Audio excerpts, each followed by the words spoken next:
2026년 하반기 첫 번째 주일이자 맥주 감사 주일 예배 자리로 나오신 여러분을 주님의 이름으로 축복합니다. 맥주 감사절에 대해서 조금 더 설명을 해야 할 것 같은데요. 이스라엘 민족이 출애굽해서 시내산에 도착하였을 때에 하나님께서 십계명을 비롯해서 꼭 지켜야 될 계명 3개를 주셨는데요. 첫 번째는 유월절이고 맥주절, 수장절 이 3가지입니다. 유월절은 이집트를 탈출할 때 양의 피를 바른 이스라엘의 집은 심판이 넘어갔다라는 것을 기억하는 구원의 절기 있고요. 맥주절은 출애굽 후에 가나안에서 첫 곡식을 수확한 절기입니다. 수장절은 40년 광야 생활 동안 주님께서 우리를 인도하셨다라는 것을 기억하면서 텐트에서 생활하는 일주일의 절기를 말합니다. 그러면 하나님은 왜 이스라엘 민족에게 절기를 지키라고 명령하셨을까요? 잊지 말고 기억하라는 것입니다.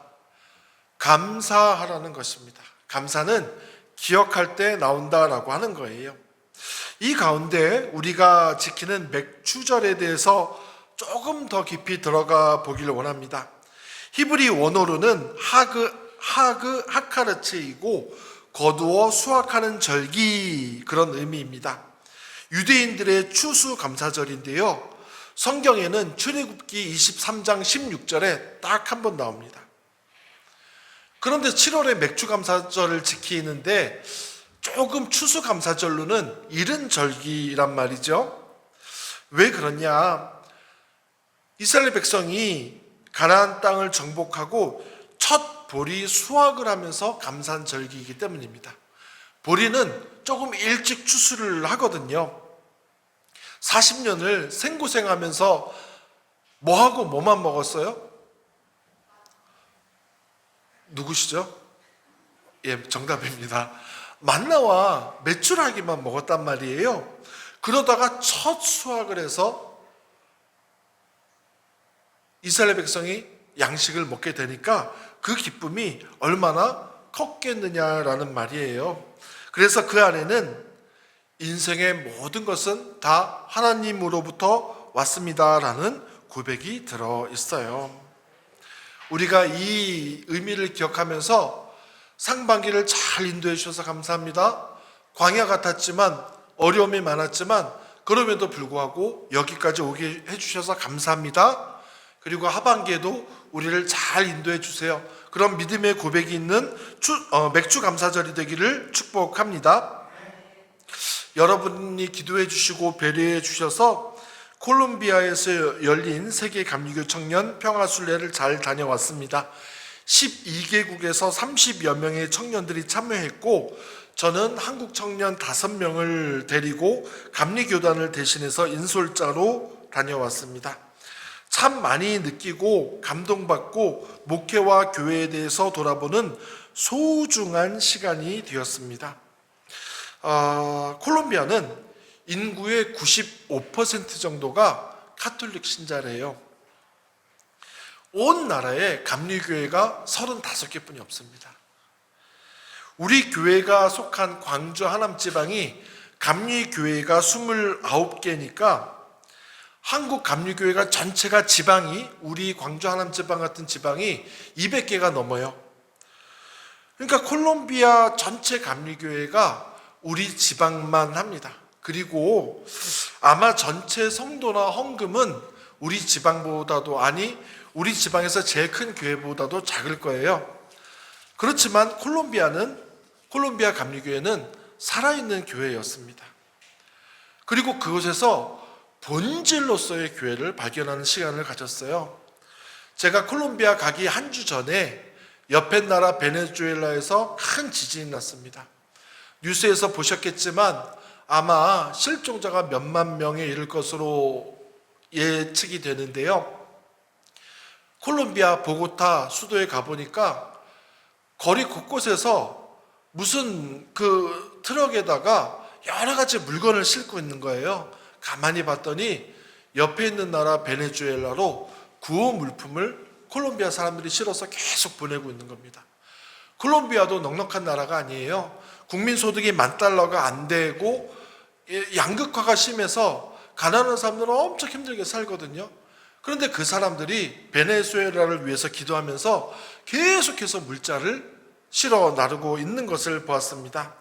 사진에 보면 저 한번 그 다음 사진을 보여주시겠어요? 잘 안 보이시죠?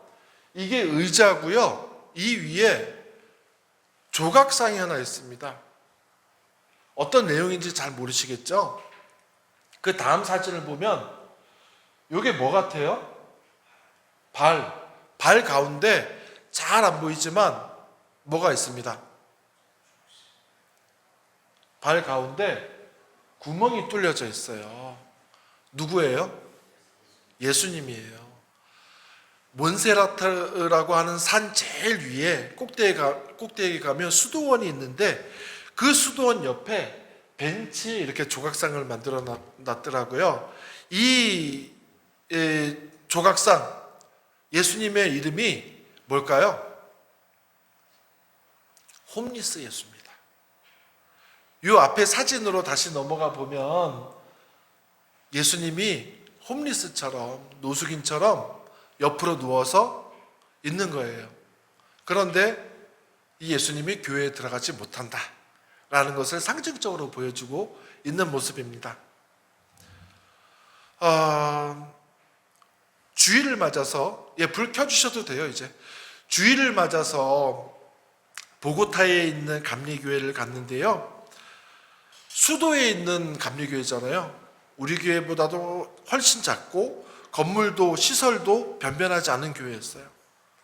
하지만 예배의 모든 순서가 하나님과 호흡하는 느낌이었고 말씀은 단순하지만 힘이 넘쳤습니다. 죄의 고백은 진실했고 성찬을 하는데요. 그들 사이에 보이지 않는 그 끈끈한 사랑이 느껴져서 울컥울컥 하더라고요.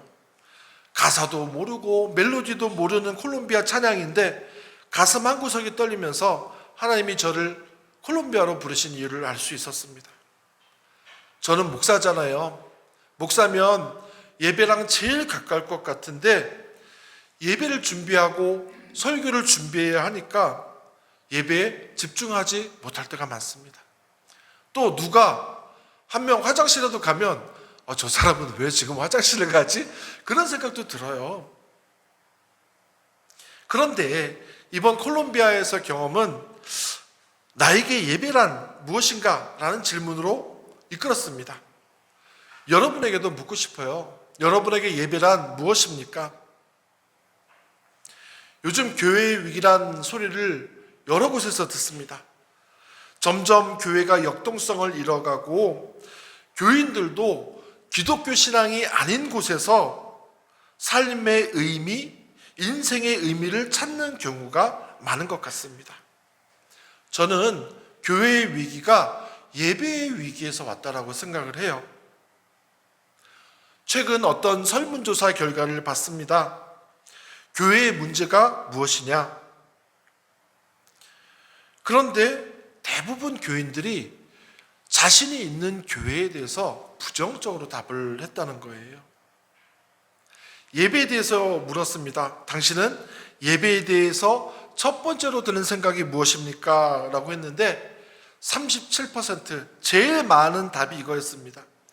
일상생활 속에서 기대하던 것들이 예배와는 아무 연관이 없다.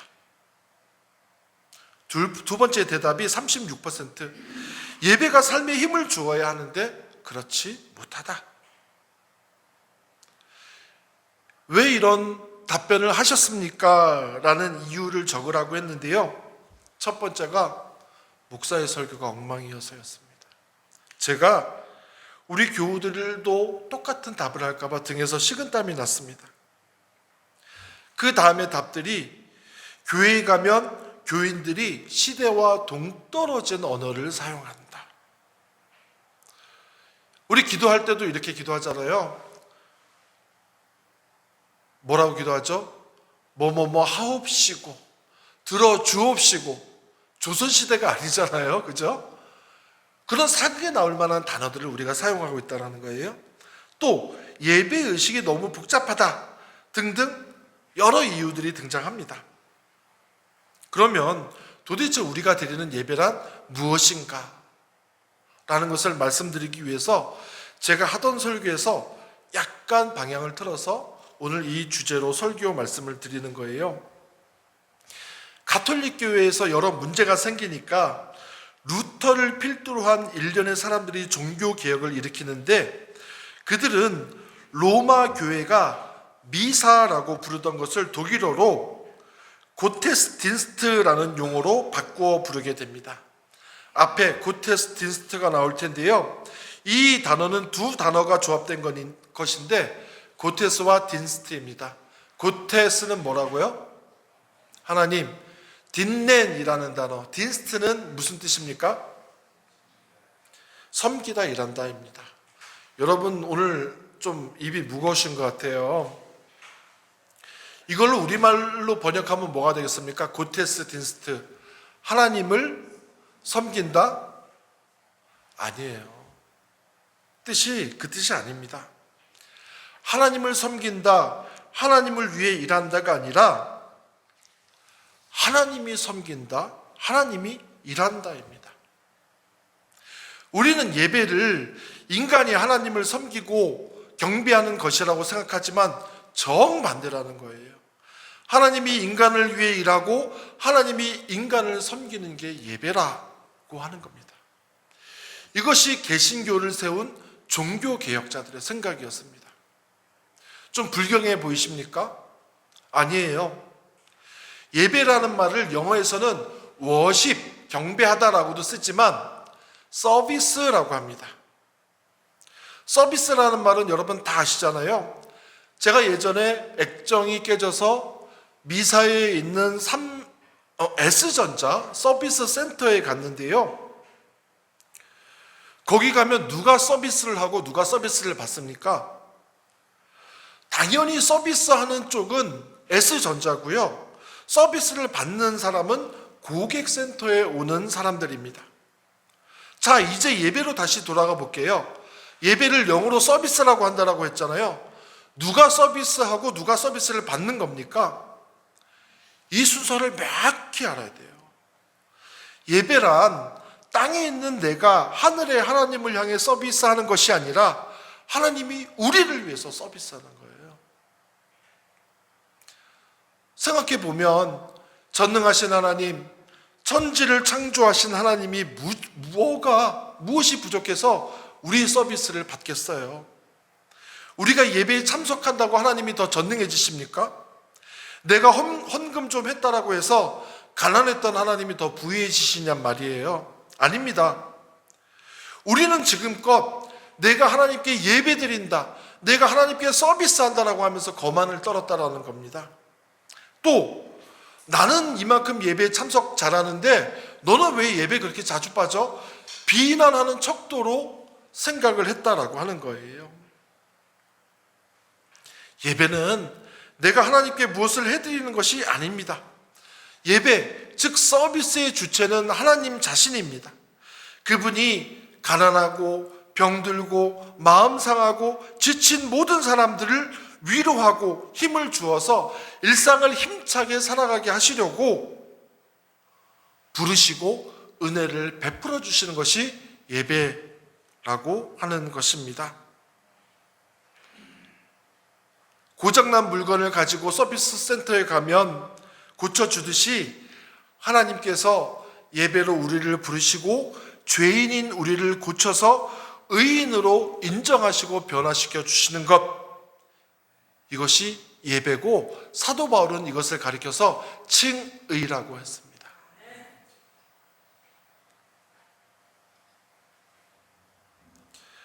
종교개혁 이전 카톨릭 교회는 미사를 하나님께 드리는 희생 제사라고 생각했고, 제사의 횟수가 많을수록 재물이 값진 것일수록 천국의 보화를 많이 쌓을 수 있다라고 가르쳤습니다. 그러나 성경은 다른 메시지를 전합니다. 내가 하나님께 무엇을 드리고 바쳐야만 천국에 들어가는 것이 아니라 아무 공로 없이 하나님의 은혜로만, 오직 믿음으로만 천국에 갈 수 있다라고 가르칩니다. 그리고 하나님은 그의 아들을 통해서 이 모든 깨어진 관계를 십자가에서 회복시켜 주시겠다라고 약속하십니다. 이것이 성경 전체가 우리에게 전하는 복음의 말씀이에요. 그래서 수고하고 무거운 짐진 자들은 다 나에게 오너라 라고 말씀하십니다. 하나님의 서비스입니다. 좀 더 거슬러 올라가 볼까요? 개신교, 종교개혁 이전에는 다 카톨릭 신자였습니다. 예수 믿는다라고 하면 다 카톨릭 신자였어요. 카톨릭 교회에서는 예배를 뭐라고 부르죠? 뭐 드린다라고 하죠? 미사 드린다라고 하잖아요. 여기에 나오는 것처럼 미사라는 말은 가라라는 라틴어의 명령어입니다. 이것이 그런데 중세를 거치면서 희생제사라는 의미로 변한 거예요. 그러니까 예배라는 말의 제일 처음 의미는 가라. 어디로? 세상으로 가라입니다. 즉 모여서 하나님을 찬양하고 기도드리고 말씀 듣고 성도 간에 뜨겁게 교제를 나눈 다음에는 가라는 거예요. 어디를 향해서? 세상으로 가라는 겁니다. 세상으로 가서 예수 그리스도의 생명의 복음을 나누고 그들에게 하나님의 나라를 전하라는 것입니다.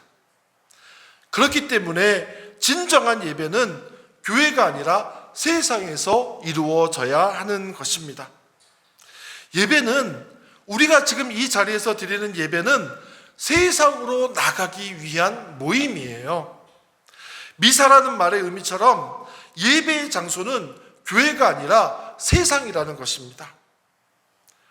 그런데 이 자신들이 원래 만든 말뜻을 기억하지 못해서 카톨릭 교회가 타락했고 종교 개혁이 일어나서 개신교가 생긴 겁니다.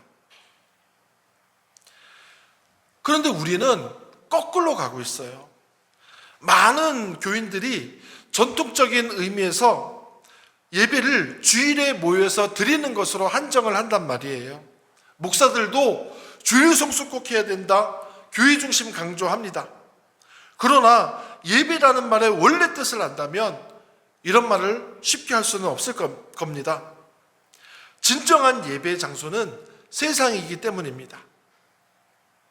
제 생각에 오히려 주일에 드리는 예배는 하나님, 제가 지난 6일 동안 세상에서 이렇게 예배드리고 왔습니다. 하나님께 보고하고 하나님께서 그래, 세상에서 드리는 예배가 얼마나 힘든데 세상에서 예배처럼 삶을 살기가 얼마나 어려운데 고생했다. 하나님의 위로를 받는 시간이라고 생각합니다. 그 위로를 받고 다시 6일 동안 세상에서 예배드리기 위한 힘과 능력을 공급받는 것이 바로 주일 예배 아닐까요? 여러분이 동의 안 하셔도 상관은 없습니다. 앞서 콜롬비아 감리교회를 말씀드렸는데요. 우리 일행이 일정 중간에 칼리라는 도시를 방문했습니다. 그곳은 예전에 반군들의 거점이었고 지금도 조금 위험한 곳이라고 들었습니다. 왜 반군들이 칼리라는 도시에서 세력을 키우게 됐냐면 2021년에 전국에서 113명의 청년들을 테러리스트로 몰아서 사살을 했고 그 중에 칼리라는 도시에서 제일 많은 희생자가 나왔기 때문입니다. 그러니까 그 모습을 보고 분노한 사람들이 반군 쪽으로 기울게 된 거예요. 거기 가서 죽은 청년들의 가족들을 만났습니다. 그런데 고백하는 거는 내 아들, 내 아빠, 혹은 내 동생, 내 친척 누구누구는 평범했고 성실했고 자신의 삶을 사랑한 그런 사람들이었다라고 얘기를 합니다. 그 중에 한 어머니가 얘기를 하는데요. 무슨 내용인지 잘 모르겠지만 눈물이 막 나더라고요. 그런데 한참 얘기를 하다가 우리를 인도해서 간 루이스 미구엘 목사님을 앞으로 나오라고 하더라고요. 사진에 나올 거예요. 두 사람 나와 있는 남자 목사님이 루이스 미구엘 목사님입니다. 그 목사님을 가리키면서 파파라고 부릅니다. 파파가 뭐겠어요? 아빠. 그런데 말씀 전하시는 분은 거의 70 되시는 할머니고, 그 파파라고 불린 목사님은 저보다 나이도 어려요. 81년생이래요. 그런데 아빠라고 부르는 거예요.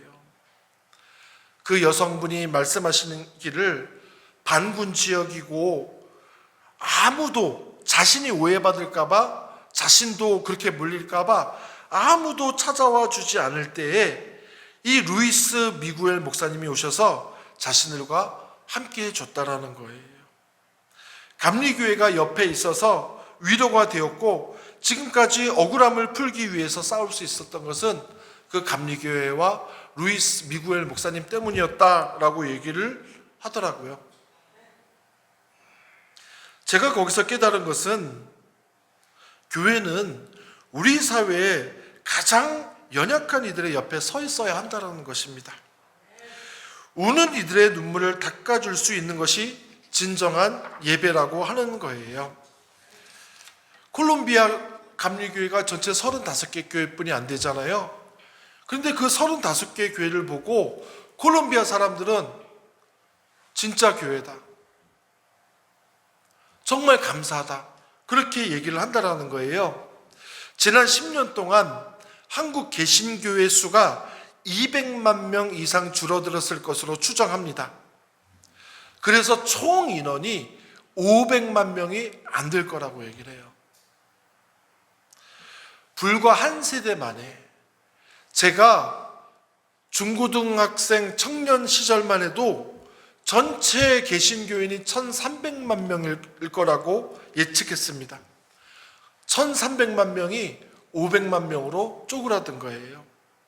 여러분, 카톨릭은 어떤 줄 아세요? 최근에 나온 조사입니다.